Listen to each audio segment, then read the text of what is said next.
오늘 우리가 읽은 말씀은 바울이 1차 전도 여행 중임을 보여줍니다. 1차 전도 여행이 13장부터 14장에 이르기까지 시작되고 있는데요. 우리는 이 사도행전을 계속해서 읽어가면서 계속 반복되는 패턴을 보고 있습니다. 무엇일까요? 저번에도 한번 같이 나눴는데요. 바로 복음에 대한 상반된 반응입니다.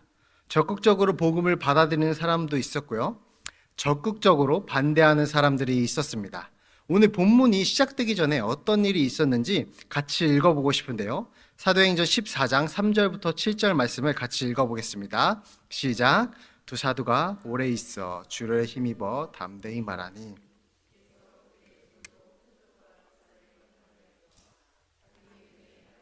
증언하시니 그 시내의 무리가 나뉘어 유대인을 따르는 자도 있고 두 사도를 따르는 자도 있는지라. 유대인과 그 관리들이 사도를 모욕하며 돌로 치려고 달려드니 그들이 알고 도망하여 루가오니아의 두 성 루스드라와 더베와 그 근방으로 가서 거기서 복음을 전하니라. 아멘. 이 첫 번째 시작할 때 무리가 나뉘었고 복음을 따르는 사람이 있었고 아닌 자들도 있었다고 설명이 됩니다. 복음을 싫어하는 사람들의 특징이 또 한 번 나타나고 있습니다. 그것은 바로 박해입니다. 두 사도를 돌로 치려고 하는 모습을 보이고 있죠. 근데 여기서 첫 번째 포인트가 나오는데요. 이 복음을 받아들이기 싫어하는 사람 때문에 박해를 당한 위기에 처해졌고, 그리고 그 위험을 피했습니다. 즉, 박해 때문에 순교할 때도 있었고 도망해서 피할 때도 있다는 것입니다. 그리고 둘 다 하나님의 뜻이라는 것입니다. 그 위험을 알고 하나님께서 피하게 하실 때와 순교할 때, 이 성경에 나온 순교자들은 어느 정도 확신을 가지고 구분했을 거라고 생각하는데요. 왜냐하면 이들은 성령님을 따라 행하고 있었기 때문입니다. 이 사람들의 마음 속에는 성령님께서 내주하시고 이들은 세상의 법이 아니라 성령님의 법 아래에 있기 때문에 모든 행동과 생각을 성령님의 뜻에 따라 결정했고 분별했을 것이기에 피할 때와 순교할 때를 마음속에 작용하시고 계시는 성령님을 따라 어느 정도 확실하게 구분했으리라 생각합니다. 아무튼 오늘 본문에서는 피했습니다. 그러나 중요한 것은 피하게 한 이유는 다른 곳에 복음이 전해지기 위함이었습니다. 복음은 절대로 멈추지 않는다는 것입니다.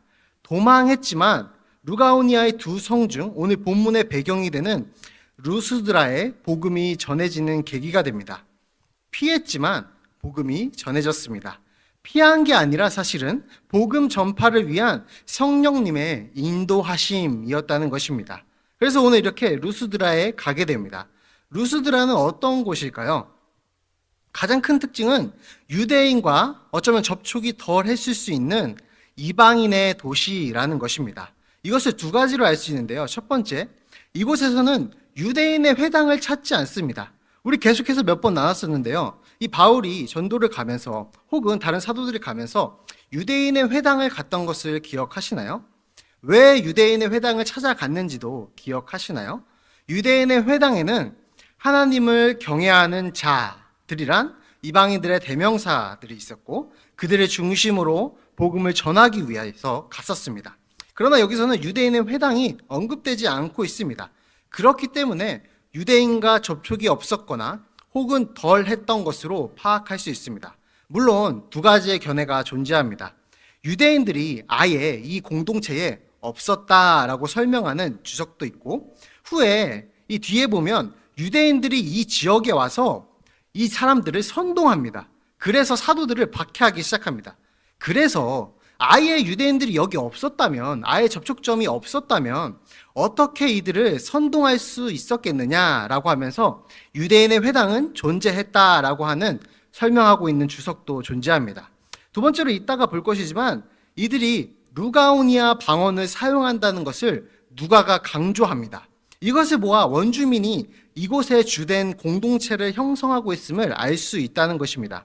그래서 전반적으로 볼 때 중요한 포인트는 지금 이 루스드라, 여기는 이방인이 주류인 공동체라는 것입니다. 이방인이 주류인 공동체. 이 이방인이 주류인 공동체에 복음이 전파되기 시작한다는 게 중요한 것입니다. 거기서 유대인들이 있던 도시에서, 유대인들이 많던 도시에서 일어난 기적들이 동일하게 일어나고 있다. 이게 중요한 것입니다. 복음이 동일하게 차별 없이 모든 사회의 벽을 넘어서 전파되는 것을 보여준다는 것입니다. 그리고 저는 오늘 본문에 또 하나 중요한 본문을 나누고 싶은데요. 이 또 한 번 태어나면서부터 걸어본 적이 없는 사람이 걷게 되는 기적이 나타나게 됩니다. 근데 여기서 중요한 포인트는 일어났다에 있는 것일까요? 일어났다에 있지 않습니다. 여기서 우리가 이 기적 자체에 집중하고 기적만을 추구한다면 이 본문의 진정한 의미를 놓칠 수 있습니다. 여기서 중요한 것은 과연 어떻게 일어나게 되었는가, 이것입니다. 지금 성령님께서 이 복음 전파의 역사를 주도적으로 이끌어 나가시는 이야기가 사도행전이라고 우리가 나눴었는데요. 성령님은 과연 그 복음 전파를 무엇을 통해서 일하시는가? 오늘 본문을 통해서 직접적으로 보여주시고 계십니다. 우리는 대부분 성령님이 기적을 통해서 일하신다라고 오해할 수 있습니다. 왜냐하면 복음이 전파되는 곳에는 성령님이 강력하게 일하시는데 기적이 일어나기 때문입니다. 그래서 우리가 기적을 많이 일으키셔야 복음이 전파되는구나 라는 오해입니다. 그러나 오늘 본문은 분명히 이 나면서부터 걷지 못하는 자가 바울이 말하는 것을 듣거늘이라고 표현합니다. 듣거늘 표현은 귀를 기울이고 의도를 가지고 들었다라는 의미를 가지고 있습니다. 다시 말하면 지금 우리가 사도행전 3장에서 성전 미문에 베드로와 요한이 나면서 못 걷게 된 일을 일으킨 사건과 아주 비슷한 점을 많이 갖고 있는 사건을 보고 있습니다. 근데 차이점이 있다는 것입니다. 바로 들었다는 것입니다. 무엇을 들었을까요? 무엇을 들었냐면 바울을 통해 전해지는 복음의 메시지를 들었다는 것입니다. 그것을 듣자 지금 곧 이어서 무슨 표현이 나오고 있나요? 주목하여 라는 표현이 나오게 됩니다. 이게 성령님께서 일하시는 방법입니다. 말씀을 들을 때에, 이 성경의 말씀이 선포될 때에 그 말씀을 들음으로 성령님이 의도하신 바울의 주목하는 사건이 일어나게 되는 것입니다. 바울은 또한 주목한 후에 뭐라고 말하냐면 구원받을 만한 믿음이 있다는 것을 알았다고 말합니다. 너무나 완벽하게 성경이 말하는 구원의 모습을 우리가 지금 보고 있는 것입니다. 왜냐하면 우리가 로마서 10장 17절을 함께 읽어보겠습니다. 시작. 그러므로 믿음은 들음에서 나며 들음은 그리스도의 말씀으로 말미암았느니라. 아멘. 이렇게 말씀하셨기 때문입니다. 우리가 가지는 믿음은 하나님께 선물로 받게 되는데요. 어느 때에 선물로 받게 될까요? 들을 때입니다. 근데 뭘 듣냐가 더 중요하겠죠. 이 로마서에서 들을 때 믿음이 심겨진다라고 하는데 다른 것을 듣는 것이 아니라 그리스도의 말씀을 들을 때에 믿음이 생겨난다고 하는 것입니다. 제가 이 부분에서 나누고 싶은 것은 우리가 이 두 종류의 걷지 못하는 자가 일어난 방식을 보자는 것입니다. 둘 다 공통점은 이 기적이 단순히 육체의 치료를 넘어서 영혼의 치유, 즉 구원까지 연결되었다는 것입니다. 그리고 둘 다 성령님께서 의도하셔서 사도들에 의해서 주목되었다는 것입니다. 성령님께서 주목해 주신 것이죠. 죄악에 빠진 우리를, 여전히 어둠 속에 속해 있던 우리를 향해서 환한 빛이 비추듯이 성령님의 조명이 시작된 것이죠. 성령님께서 조명해 주시자 어둠 속에 있던 우리의 영혼이 구원을 받게 된다는 것이죠. 심지어 영혼뿐만이 아니라 우리의 육체까지도 나음을 받았다는 것입니다. 근데 분명히 차이점도 존재하게 됩니다. 앞에 3장이 걷지 못하는 자는 들었다는 표현이 없습니다. 이것은 마치 일방적인 성령님의 주목하심 속에 조명을 받아 구원을 얻은 것으로 보입니다. 그렇지만 오늘 본문에 걷지 못하는 자는 그리스도의 말씀을 들음을 통해서 믿음을 선물로 받게 되었고 구원을 받게 되었습니다. 무슨 차이일까요? 실제로 어떤 사람들을 보면 교회에 데려오지도 않았는데 혼자 하나님의 말씀을 읽다가 하나님을 만나고 교회로 오기도 합니다. 그러나 대부분의 사람들은 어떤가요? 저는 그것을 특별한 예외적인 경우로 보고 싶습니다. 왜냐하면 대부분의 사람들은 말씀이 선포되는 자리인 수련회나 새생명 축제 등 말씀이 선포되는 자리에서 하나님을 경험하고 믿음을 선물로 받게 되기 때문입니다. 물론 둘 다 성령님의 주권적인 일하심 통해서라는 것은 같습니다. 그러나 저는 오늘 이 두 가지 기적의 결과를 보면서 그 이유를 어느 정도 생각해 볼 수 있었습니다. 우리가 예전에 나눈 3장의 기적을 통해서는 어떤 결과가 나타났나요? 혹시 기억하시나요? 우리 사도행전 3장 8절부터 9절을 함께 읽어보겠습니다. 시작. 뛰어서서 걸으며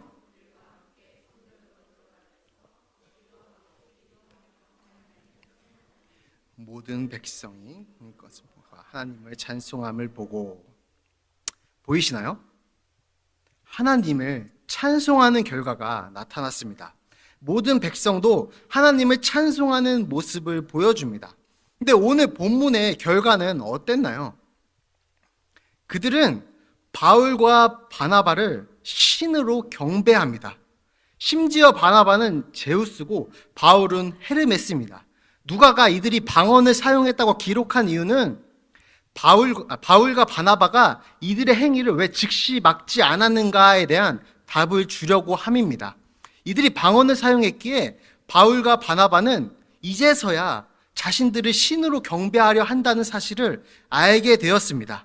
바나바는 제우스고 바울은 헤르메스라고 표현합니다.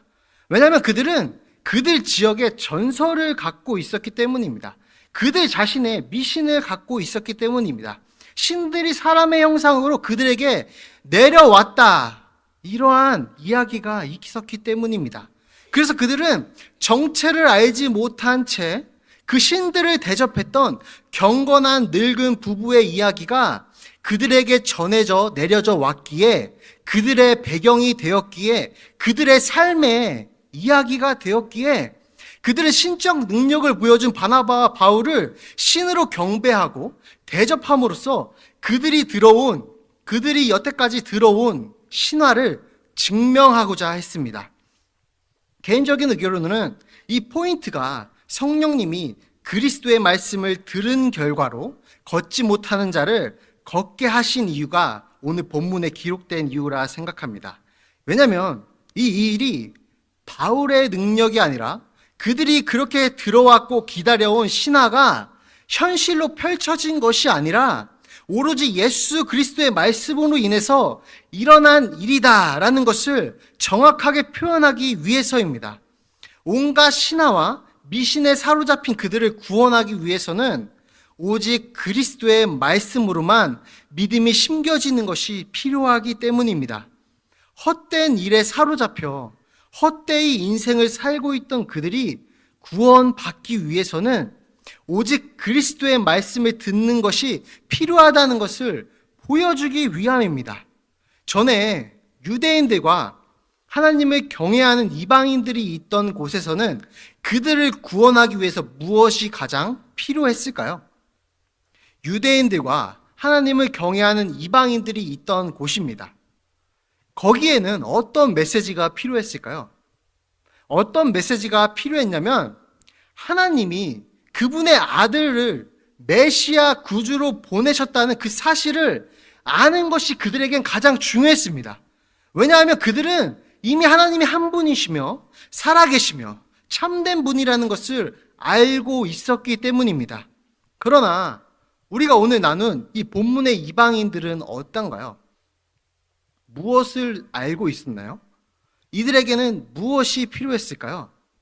성령님께서 그들에게 가장 필요하다고 생각하신 것은 헛된 일을 버리는 것이었습니다. 왜 그럴까요? 헛된 일은 무엇이었을까요?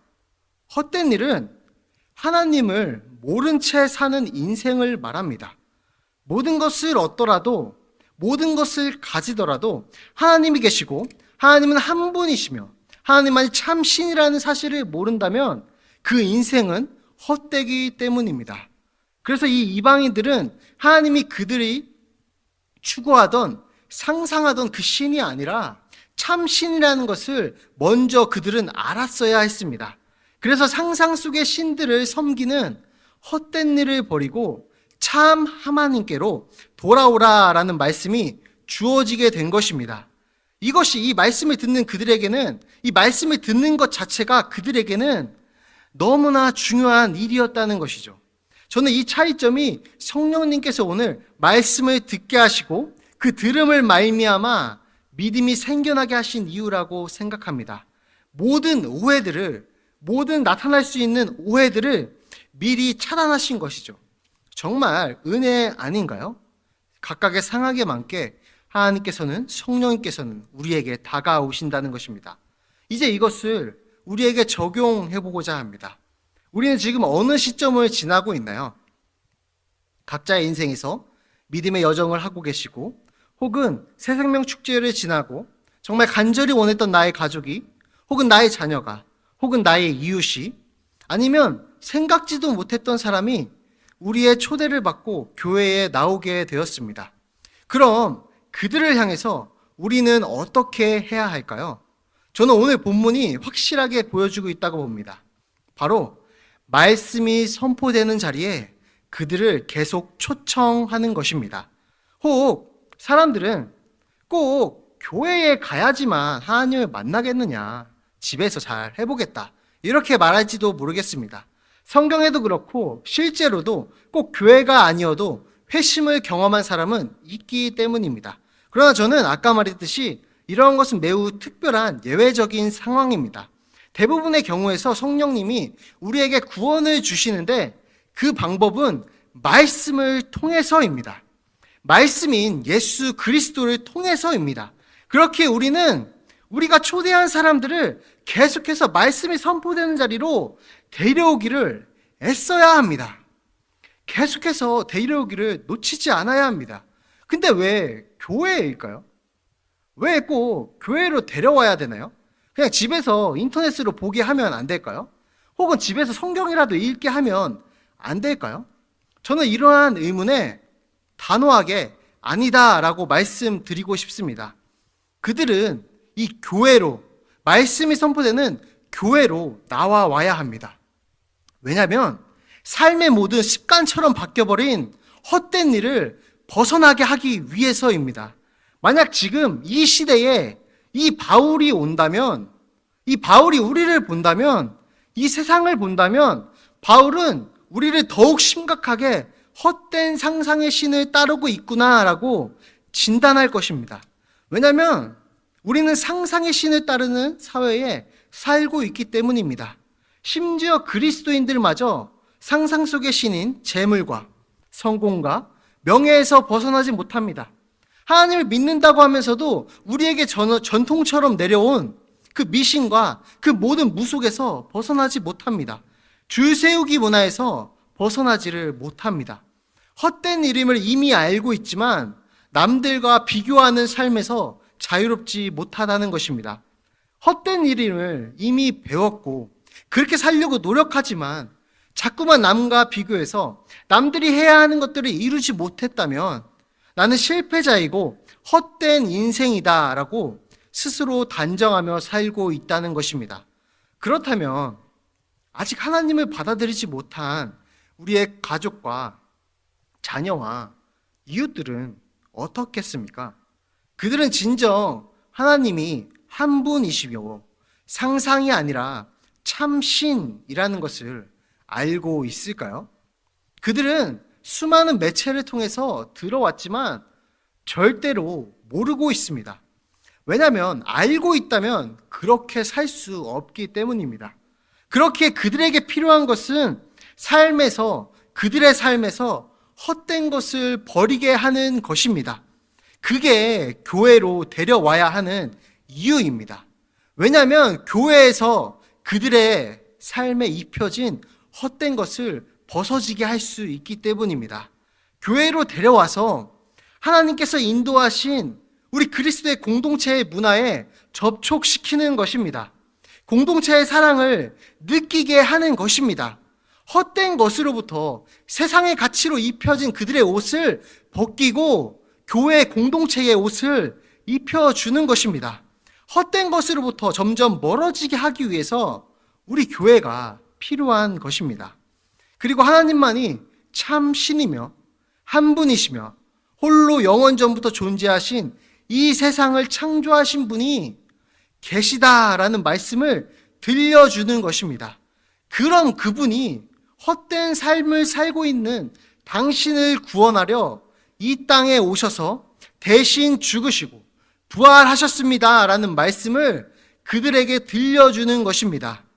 우리도 이방인이었음을 잊지 않으시면 좋겠습니다. 헛된 삶에서 허우적거리며 어느 것이 진짜인지 구별하지 못하고 인생을 낭비하는 그들에게 참 신이 누구이고 누가 구원자인지 말씀을 통해서 들을 수 있도록 애쓰시면 좋겠습니다. 혹은 이 자리에 앉아 계신 분들 중에도 주님을 믿는 믿음이 아직 없어서 예수를 진정 나의 구주로 삼고 있지 못하시다면, 혹은 아직 예수님을 진실로 인격적으로 경험하지 못하셨다면, 제가 드리는 유일한 성경적인 해결책은 말씀의 자리에 나아오시라는 것입니다.